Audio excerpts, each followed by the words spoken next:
Warm greetings from the High 10. It is Everyday Shenanigans on this Wednesday, August 12th, 2020. I would like to wish my father, who passed away 4 years ago in May, a very happy birthday today, heavenly birthday. August 12th was his birthday. He would have been 70 had he survived, but he is no longer living. But today is his birthday, and I just want to wish my dad a happy birthday. Okay, on to business. I'm going to bring you a tragic story out of the state of Tennessee. This is a story that just popped off last week. I was waiting to decide if I wanted to bring the story or not, but I'm going to go ahead and bring it. There's a small town outside of Knoxville, Tennessee. It sits about 15 minutes west of West Knoxville, Oak Ridge, Tennessee. It is the secret city. Many people have heard of this town. The first atomic bomb was built here, if you did not know that. It is a government town. There are a lot of people here that come from all over the world. Scientists, engineers come here to work. And as I state, the first bomb was built in Oak Ridge, Tennessee, the secret city. Well, it housed a very horrific, heinous secret as of last Thursday when the Oak Ridge Police Department went to a said house on East Fairview Road in Oak Ridge and discovered a deceased body that had been stored in a freezer, but I believe it was found under a bed where they had moved the body because they knew the police was coming back. So somebody had called on Wednesday, and a search warrant was issued on early Thursday, and a deceased woman was found. This is the story by New York Post. A Tennessee couple who allegedly promised a woman a place to stay tortured, raped, and strangled her before storing her mutilated body in a freezer, police said. Sean Finnegan, 52, and girlfriend Rebecca Dishman, 22, both Caucasian, were arrested Thursday at their Oak Ridge home after a search warrant was executed there and the remains of a 36-year-old Jennifer Gail Paxton were found, WATE reports. The couple lured Paxton into their residence by offering her a place to stay in December, but police said she was instead held against her will and beaten with a baseball bat. She was also restrained with a dog collar, chained to a bed, and had her arms bound with zip ties, according to court documents obtained by the station. Paxton was also repeatedly raped as well as being denied food and medical care before she was strangled and left to die in a freezer, WVLT reports. Once Paxton was dead, Finnegan physically mistreated Paxton's corpse in such a way as to be shocking and offensive by mutilating her body with a sharp instrument, cutting off, a portion of at least one of her breasts and her nose. Court documents show. Have mercy.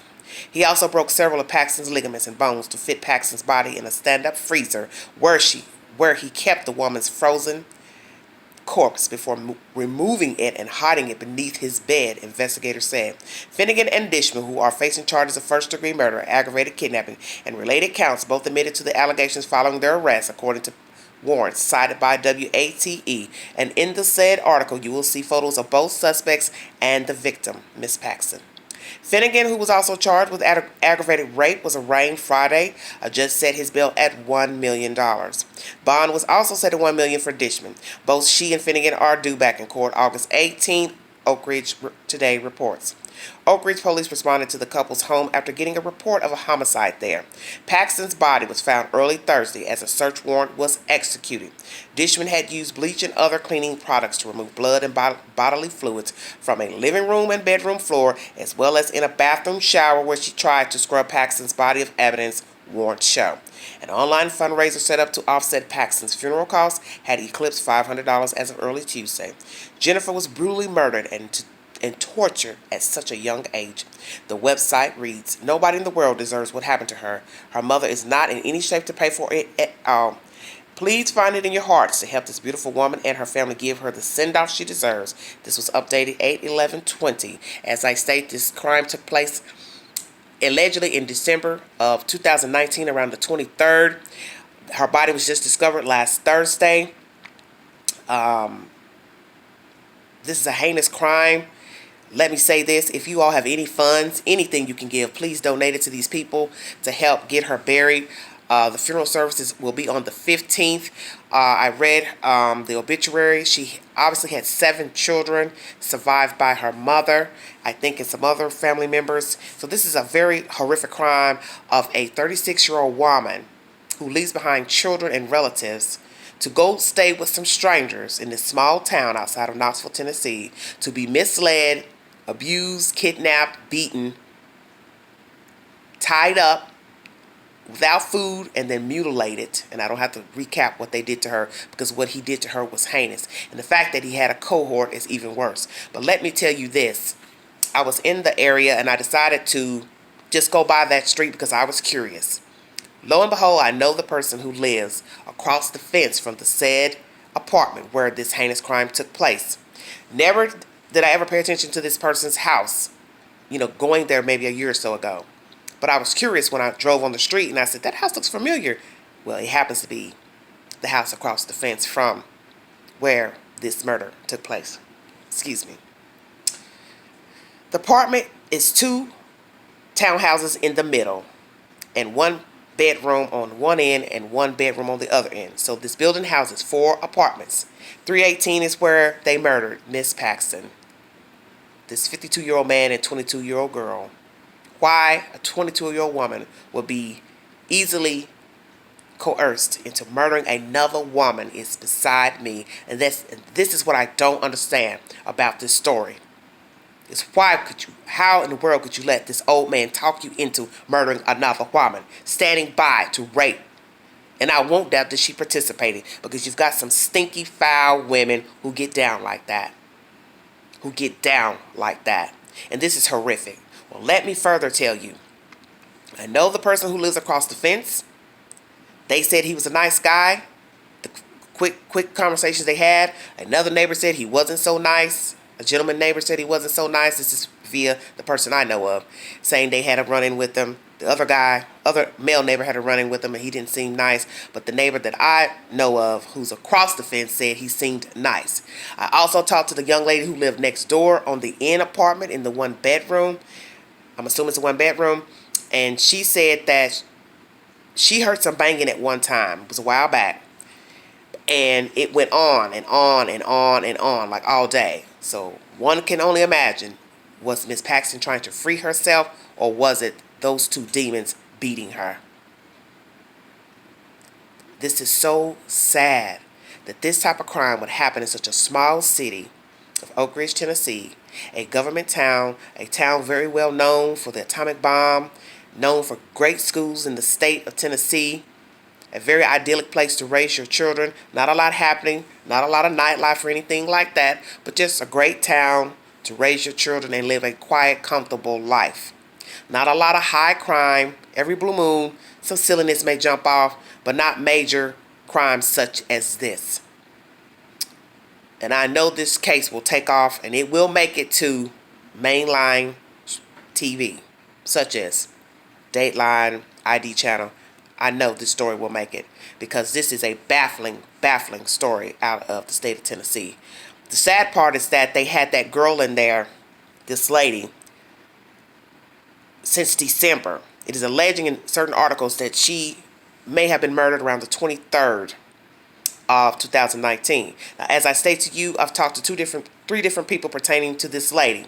One lady who lived next door who heard banging against the wall months ago. Another person said they heard someone screaming around the 25th or so, Christmas time. And this other person who said they saw him, one spoke, he seemed okay. He seemed nice, but said another neighbor that they spoke to said he wasn't too friendly. But she also said something about, one of the neighbors said, the one I know of said, the girl didn't seem very happy. She would bring the dogs out, and she seemed mean. And there's also alleging that a mother, an elderly woman, was staying there. Now put that on paper. Dogs, the girlfriend, the boyfriend, and an elderly person? Come on now. What the hell is going on with you people? Lately, the Knoxville area, surrounding area, in this small town now with this crime, has had a lot of violence.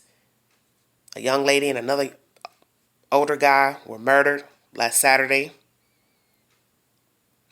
on the east side of Knoxville. They do not have any suspects that I know of.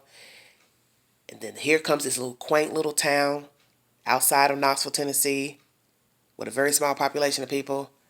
And you find out that in this small apartment, somebody decided to lure a woman and hold her there and beat and torture her And then someone called the police and sent them over there that last Wednesday. And then Thursday, the police goes back with a search warrant and finds her dead body. But this is the crazy part. Besides the dead body in the freezer, who is the person that called the police last Wednesday to tell them that they think someone was murdered there? You all see where I'm going with that? Because if her body was in the freezer, naturally, you wouldn't be able to smell her. Because that's what I said to the person who lived next door on the other end of that apartment. You didn't see nothing. You didn't see the girl. You didn't smell a body. Then she says, oh, no, you wouldn't smell anything because she was in the freezer, remember? Right. So nobody saw the girl going in. Nobody smelled nothing because she was in a freezer. What the hell is going on here? Who is the person that called the law then? How did you know that there was a dead person in there? Had you been calling trying to reach her? Did she tell you she was staying there? And then one day you tried calling her. You couldn't get a hold of her. She never returned your phone calls, your texts. How did it go? Because what is baffling to me is that it is alleging from the police that Miss Gail, Jennifer Gail Paxton, was in that apartment December 23rd of 2019. So if she was murdered around that time, why is someone just now calling the Oak Ridge Police Department about a dead body in that apartment? That means somebody who's visited that apartment knew that girl stayed there, lived there, held the secret as well. Because why in the hell would you wait this long to call the police and say you think a homicide took place there? And you know they cleaned the body off with bleach. So you had to bring the body out of the freezer and put it under the bed and hide it and clean up the floors. So my thing is, did you clean the floors back in December when you murdered her? Or you just now cleaning up when the police came knocking saying, we hear that there might be somebody dead up in here. And naturally they couldn't search because they didn't have a search warrant. So they pulled the body out the freezer and put it under the bed. And did she start to thaw out? Are y'all hearing what I'm saying to you? This is a heinous crime. Prayers for Miss Paxton's family, her mother who is trying to raise money to take care of her funeral arrangements. Prayers to her children. As I stated, I read a obituary. She appeared to have 7 children. 7 children left behind with a deceased mother who died a heinous death, and trusted some people to go stay with them, and they brutally murdered her.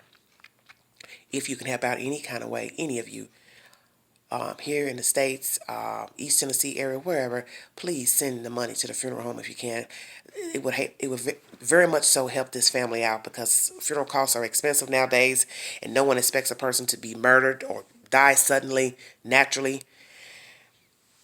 Prayers, as I state, for the Paxton family, justice for these two. And let me also say, I read an article the other day that stated, if this fool could make bail, the man who killed her, Mr. Finnegan, he would go on an ankle monitor. Oh, did you hear that? Well, let me think about that for a minute. How the hell would you even think of giving somebody an ankle monitor if they could make $1 million bail?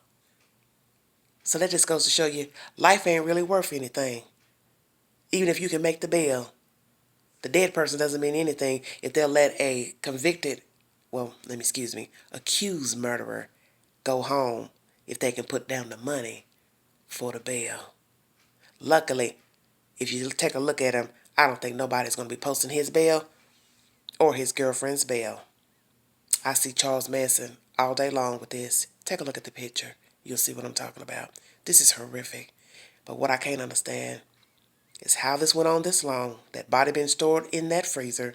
Why is someone just not coming forward? And why did this 22-year-old girl allow a 52-year-old man to talk her into murdering another woman? You're a woman. How could you stand idly by to let him kidnap her, beat her, torture her, cut her up, put her in a freezer? You said nothing, did nothing, and you probably participated in the rape. Because there's some foul women out there, foul rank women, but we know that you're not a woman. I give you kudos just to say you were a female. You a thing, a it. And so is Mr. Finnegan. Prayers for Miss Paxton's family. Like, share, subscribe, drop your comments below. Tell me what you think about this said information. Very heinous crime out of East Tennessee.